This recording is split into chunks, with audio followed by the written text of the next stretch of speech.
Téléspectateurs, téléspectatrices de la télévision du Burkina, bonsoir. C'est le Samandé et ça commence.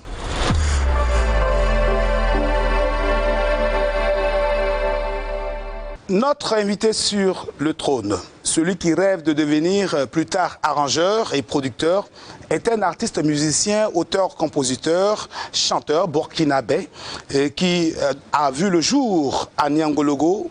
Niangologo, c'est la frontière Burkina-Côte d'Ivoire.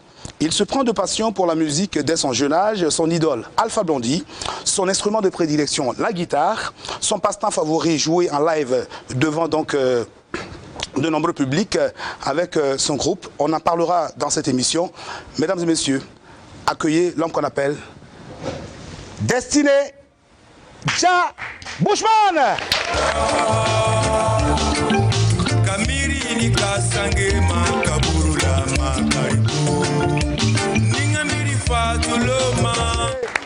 Merci de t'asseoir. Je n'ai pas écorché parce que Destino, c'est destin. En réalité, il s'appelle Destin Jah Bushman. Mais avant, on rappelle que tu étais à Niangologo et à partir donc de la classe de 5e, tu as commencé à... Tu as joué, tu as fait peut-être un playback, je ne sais pas, à l'école. Et puis voilà, ton professeur t'a offert ta première guitare. Oui. C'est comme ça que les choses se sont passées. Oui, exactement. Et cette guitare, tu l'as gardée soigneusement. Elle est toujours là même. Elle est toujours là. Ça s'applaudit, s'il vous plaît.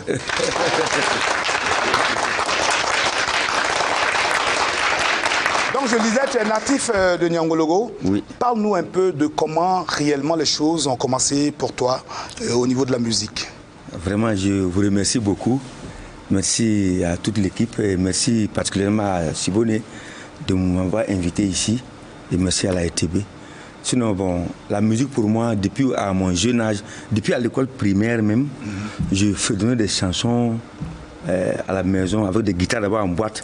À l'école, on donnait des boîtes d'huile USA là, oui, carrées comme ça. Je mettais des boîtes de menuisier dedans. Ouais. Je mettais des crins, je commençais à jouer. Puis je chantais des morceaux, quand on a un problème. Et la grand-mère, ça l'intéressait, on s'amusait comme ça. Ouais. Et c'est là que c'est parti. Un peu, bon, comme j'aimais aussi Alpha Blondy beaucoup, voilà, comme c'est la frontière de la Côte d'Ivoire, bon, ça c'est deux pays frères, c'est la même culture. C'est la même culture en réalité.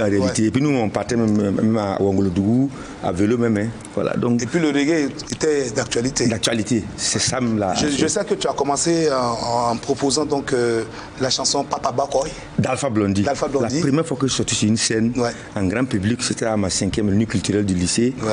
En ce moment, j'étais déjà à Bourg-Gilasso maintenant. Ouais. Voilà, donc j'ai chanté Alpha Blondy. Sulama Bakoy, Ije, Kitato, Alama.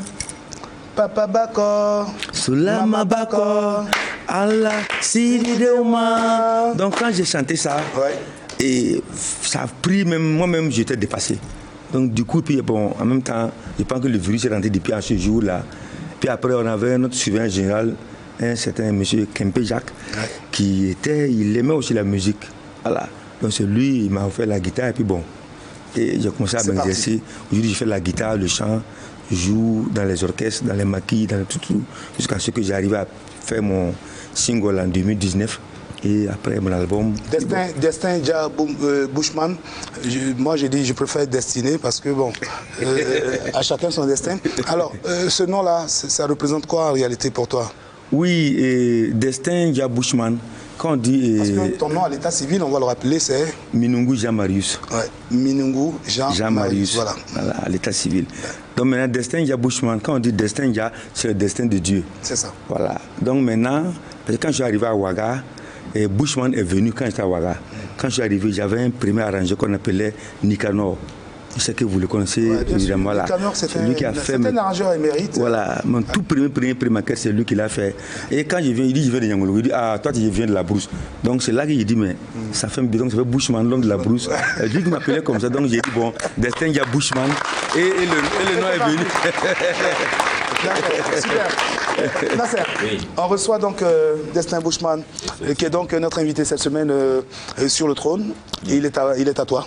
Eh bien, écoute, moi j'écoute bien avec beaucoup de plaisir son histoire, commencé très jeune, ouais, hein, avec la musique, ouais, et sorti bizarrement son premier album, son single, ouais, en 2019. Je trouve qu'il y a eu beaucoup de temps et pourtant il a été très actif. Ouais. avec son groupe. C'est vrai. Et c'est souvent, on néglige cet aspect des choses parce qu'il y a forcément des groupes de live qui tournent surtout dans des lieux. Et comment ça se passe avec le groupe? Oui, ce que vous dites est vrai parce que j'ai mis beaucoup de temps. Parce que la musique pour moi c'est toute une vie. Je ne suis pas pressé, je ne suis pas en concurrence avec personne. Je suis en concurrence qu'avec moi-même. Voilà. Même pour que je fasse le single même, j'ai un bassiste Constant que j'appelle mon lieutenant, je le salue de passage. J'ai dit, Constant m'a dit mes dessins, ça va dire, il faut faire un single. Sinon, ça fait presque 20 ans on tourne. Tout le monde te connaît à Ouaga. Le groupe, c'est les internationaux. Voilà. Donc, maintenant, on est dans tous les bars, les cérémonies de mariage, les maquis. Partout, vous êtes sollicité. Voilà, et vous n'avez pas quelque chose. Voilà. Donc, il fallait. Voilà, il m'a dit non. Il y a même des jeunes qui viennent de commencer hier. Il faut dire non, mais laisse, ça n'a qu'à être bien mieux. Parce que la musique. Chacun va à son rythme. Voilà, quand ça sort, ça ne peut plus rentrer. Pour moi, la musique, c'est quoi? J'ai vu quand j'ai fait sortir une chanson qu'on peut écouter même après ma mort. Voilà, il ne faut pas que ce soit périodique. Et une chanson qui traverse le temps. Quoi. Voilà, il faut pouvoir enregistrer en live et bien le travailler. Sinon, c'est compliqué. C'est pour ça que j'ai mis tout ce temps avant de faire le premier single. Puis, un single pour voir ce que ça va donner avant de lancer l'album. C'est clair. En fait, justement, le souci, c'est pas le temps, parce que l'artiste va selon ses inspirations, selon son rythme, ses objectifs. En fait, moi, je voulais qu'on fasse un zoom sur cet aspect de groupe qui font tourner, vivre les points culturels de la capitale. Parce que c'est rare de voir des groupes quand même aussi, parce que c'est un exemple, on a un représentant d'un groupe qui joue dans les lieux, les points chauds de la capitale, et comment ça fonctionne. C'est des interprétations. Ce milieu qui n'est pas souvent très connu par les téléspectateurs, parce que beaucoup ne sortent pas, ne fréquentent pas ces lieux. J'ai compris bien la question maintenant. Voilà. Parce qu'effectivement, il y a différents groupes à Ouaga, comme à Bobo, partout au Burkina.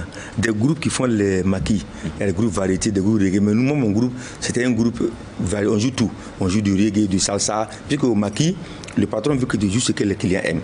Surtout même, puis si tu ne joues pas ça, ils vont dire que votre groupe là, il y a un groupe à Kassomaye. Que les clients disent ça. Donc vous êtes obligé de revenir toujours dans le rétro, dans les trucs que j'ai joué depuis 20 ans. À un mois donné, ça devient lassant. Ça devient lassant. Ça ne voulait pas. Parce que tu fais autre chose, les gens te font la nouveauté, on dit que votre groupe n'est pas bon. Si vous voulez, dans tous les maquis de Ouaga, on est à 80% les mêmes répertoires en réalité. 80% les mêmes répertoires. Si tu fais autre chose, toi tu ne vas pas manger. Bon, on n'a pas le choix parce qu'il faut jouer vendredi, samedi, dimanche. Et en même temps, ça nous a vraiment formés. Ça forme sincèrement. Mais à un moment donné, il faut le quitter, sinon tu vas y rester. Parce que je pense qu'on ne le quitte jamais totalement. On ne peut pas le quitter. J'ai dit quand je le quitter, à un moment donné, faire un album, allez vous voir ailleurs. Sinon, pour laisser la place à d'autres jeunes. Sinon, si tu restes dans tout le temps, puisque ça tourne en rond, toujours vendredi, samedi, dimanche. Tu répètes mardi, mercredi. Jeudi, tu reposes. Si après un mariage, il y a un jour quelque part. Donc, tu tournes. Si le jour que vous partez jouer, même qu'il y a la police menace, même, on a qu'à faire vite, pour que le gomo soit mort déjà. Sinon, peut-être demain, tu ne peux pas manger. C'est clair. Donc, quand ça devient comme ça, c'est un cercle vicieux. C'est pas facile. D'accord. Voilà. Mais bon, les gens aiment ce qu'on fait, mais en réalité, on n'a rien. C'est la réalité. Eh bien, Bushman, en tout cas, le plaisir, il est immense quand on sait qu'on reçoit un artiste comme toi qui fait du reggae. Le reggae, tout le monde le sait, c'est une musique de revendication, c'est une musique de sensibilisation. C'est une musique peut-être qui est en train de faire place aussi à d'autres courants musicaux aujourd'hui, parce que quoi qu'on dise, le rap, l'afro-trap sont en train de prendre donc le dessus. Est-ce que quelque part, vous, en tant que reggae maker, vous n'avez pas un peu peur que vous serez donc appelé à disparaître tôt ou tard, parce que on n'entend plus même Alpha Blondy. Même quand Alpha Blondy sort un album, il faut se dire sincèrement les choses, ça passe souvent presque inaperçu. Est-ce que vous, qui êtes donc, je veux dire, ceux-là qui font du reggae, vous n'avez pas peur qu'on ne parle plus de vous demain? Oui. Ce que vous venez de dire, elle n'est pas... C'est bien sensé. Parce qu'aujourd'hui, il y a beaucoup d'autres influences. Voilà. Le reggae a fait son temps, mais sauf que la différence du reggae, le reggae n'est pas un truc périodique. Et puis, je crois que chaque chose, il faut adapter. Quand vous allez écouter mon reggae, vous allez voir que ce n'est pas du reggae de 1980. Ah non, ça ne marche pas. Tu fais du reggae de Bob Marley, ça ne va pas aller. Tu fais le reggae d'Alpha Blondy aujourd'hui, ça ne marche pas. La différence entre le reggae de 2022 et le reggae de 1980, c'est quoi la différence? Parce qu'il faut avoir des airs d'aujourd'hui dedans. Faut pas, ça ressemble à quoi les airs d'aujourd'hui? On a envie de savoir parce que ça comprend un peu ma curiosité. Voilà. Et aussi pour... Peut-être que moi je peux comprendre parce que je suis dans le domaine, mais pour ceux qui ne sont pas du milieu, ce serait bien donc qu'ils... Puisque aujourd'hui, si tu fais du reggae, route, pire et dur, bon, je ne sais pas comment je vais expliquer. Vous savez, si vous pensez à la différence entre le reggae, route, et aujourd'hui, il faut faire un autre reggae plus vivant, soft, un reggae qui dandine quoi, qui fait danser surtout. Puisque le reggae c'est le message. Mais bon, Godé Napide ça faisait danser, hein? Oui, ça c'est du reggae. Oui, ça fait danser. Mais c'est pas une histoire de maintenant, hein? Oui, mais Godé Napide, tu te rappelles? Godé Napide de Euro et lui, on dit que c'est comme on dit, ça a été mystique. Il n'y a rien à faire. Même aujourd'hui, tu le mets depuis 1975, c'est sorti. C'est comme si c'est sorti hier. Ça, il y a des morceaux comme ça. Mais maintenant, aujourd'hui, si tu fais ton reggae, il faut que le gars, même quand il l'écoute, que ça puisse être un peu dansant, pour que ça le fasse bouger un peu. Pas juste le message. Il faut que ça soit un peu dansant pour lui, pour qu'il y ait des mélodies qu'il le fait, même s'il a assis un mois, il fait comme ça. Voilà. Il bouge. Voilà, ça va passer. Voilà. Sinon, mais si tu fais un reggae trop sentimental, trop route, c'est vrai que c'est du lourd. Mais il faut manger aussi. Je suis désolé. Il faut manger. Il faut manger. On doit vivre de son art. Voilà. C'est très important.